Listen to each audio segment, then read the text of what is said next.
पवार के चुनावी चक्रव्यूह में घिरी बीजेपी। चाचा भतीजा की जोड़ी बीजेपी के लिए चुनौती। मुंबई में नीतीश देंगे मिशन को रफ्तार। लोकसभा चुनाव को लेकर चाचा भतीजा की जोड़ी से बीजेपी परेशान है। एक तरफ जहां बिहार में नीतीश कुमार और तेजस्वी यादव की जोड़ी है, तो वहीं दूसरी जोड़ी महाराष्ट्र में खेला करने की तैयारी में है। वैसे भी विपक्षी दलों की मुंबई में बैठक होने वाली है। इस बैठक को लेकर नीतीश कुमार भी काफी उत्साहित हैं, क्योंकि ऐसी उम्मीद है कि इसमें संयोजक और सीट बंटवारे को लेकर चर्चा हो सकती है। अगर सब कुछ सही रहा तो फिर बीजेपी को एकजुट विपक्ष का सामना करना पड़ सकता है, यानी कि 2024 में एनडीए और इंडिया के बीच कड़ा मुकाबला होना लगभग तय है।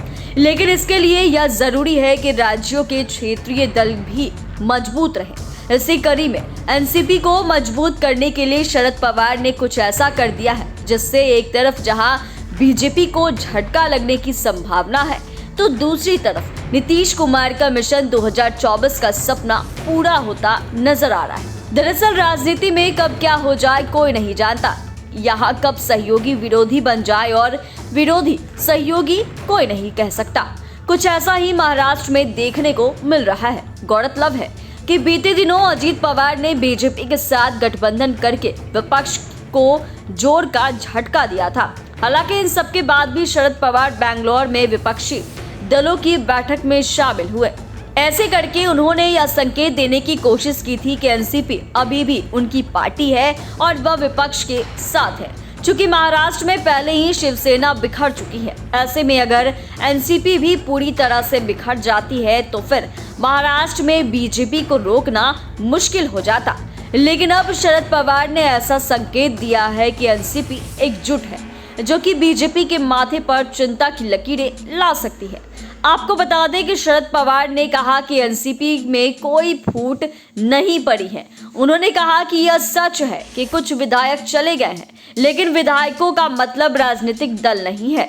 वैसे शरद पवार ने यह भी कहा था कि अजीत पवार अब भी हमारी पार्टी के नेता है और उनमें कोई मतभेद नहीं है, लेकिन बाद में उन्होंने इससे इनकार कर दिया। पर इससे इतना तो साफ है कि शरद पवार के मन में अभी भी अजीत पवार के लिए सॉफ्ट कॉर्नर है, जिसको देखते हुए देश का राजनीतिक तापमान गर्म हो गया है। दरअसल ऐसा कहा जा रहा है कि आने वाले समय में अजीत पवार सहित एनसीपी के तमाम नेता वापस शरद पवार से मिल जाएंगे। ऐसा इसलिए भी हो सकता है कि जिस मुख्यमंत्री की कुर्सी के लिए अजीत पवार भाजपा के पाले में गए थे, वह तो उन्हें मिल नहीं पाई। वही वे अच्छी तरह जानते हैं कि चाचा के साथ रहे और ठीक ठाक सीटें जीत ली तो फिर उनका मुख्यमंत्री बनना तय है। जबकि भाजपा के पाले में तो एक अनार 100 बीमार वाली स्थिति है।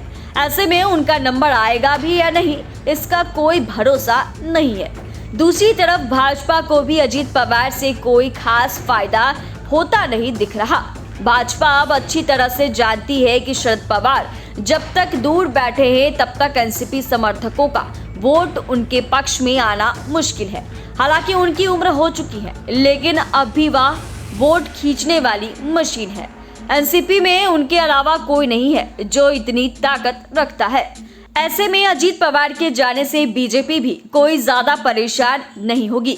वहीं महाराष्ट्र की राजनीति में खुद को बुलंदी पर पहुंचाने के लिए अजीत पवार को भी शरद पवार की जरूरत है, जिसके कारण चाचा भतीजा फिर से एक हो जाए तो किसी को कोई आश्चर्य नहीं होनी चाहिए।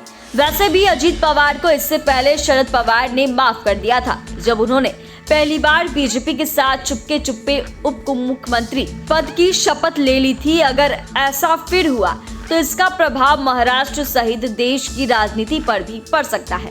इसकी एक वजह यह भी है कि इंडिया के दल खुलकर जनता को बता सकते हैं कि कैसे पूरा विपक्ष एकजुट है। वही बात बिहार की करें तो यहाँ बीजेपी अक्सर यह कहते नजर आती है कि महाराष्ट्र वाला खेल जदयू के साथ भी होगा। ऐसे में एनसीपी के एकजुट होने पर जदयू भी बीजेपी को करारा जवाब दे सकती है। कुल मिलाकर स्थिति यह है कि मुंबई में विपक्षी दलों की बैठक होने से पहले शरद पवार ने राजनीति में खलबली मचा दी है। उन्होंने जिस तरह से एनसीपी को एकजुट रखने का संकल्प लिया है, वह खास करके नीतीश कुमार के लिए अच्छी खबर है, क्योंकि सबसे पहले विपक्ष को एकजुट करने का बीड़ा उन्होंने ही उठाया था। वहीं अगर विपक्षी एकता से बीजेपी को मात मिलती है तो इसका सारा क्रेडिट नीतीश कुमार को जाएगा। ऐसे में एनसीपी के एकजुट होने पर नीतीश कुमार अपने मिशन को और धार दे सकते हैं। साथ ही इससे बीजेपी की उल्टी गिनती शुरू हो सकती है।